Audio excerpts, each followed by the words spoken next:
नेपाल। हमारा बनबै नहीं आबै छौ सुनना खाना पीना, बर्तन मौजे में हमारा छूटे छै पसीना।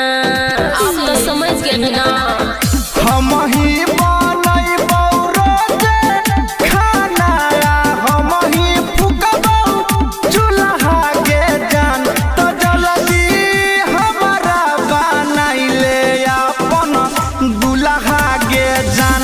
तो जल्दी हमारा बनैले अपन दुल्हा के जान। अरे कपड़ो खींचे पड़तो सोच ले।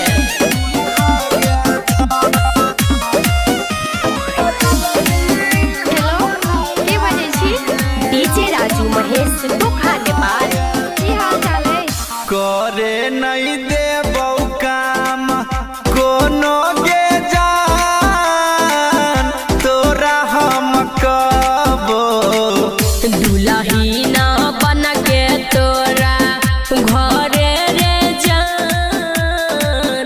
जल्दी हम आबो, जल्दी हम आबो। करे नहीं देबौ काम कोनो के जान, तोरा हम कबो दुल्ही ना बन के तोरा घरे रे जान। जल्दी हम आबो। तोरा खातिर किन के लइबौ बाजार से छिपा लोटा फुलहा के जान। त जल्दी हमारा बनैले अपन दुल्हा के जान।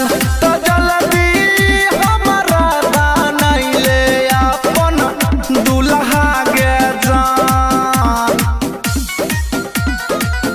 दुल्हा के क्या नाम है आपका? डीजे राजू महेश टोखा नेपाल। रखबौ बना के रानी अपना घर के, हम तोरा जहान गे। पवन पूरा बैया कुछ दिन कले बरदास, तोरा बनबौ जान रे, तोरा बनबौ जान रे।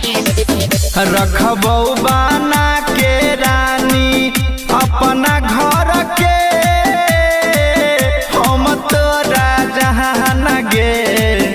राइटर रवि के सी कुछ दिन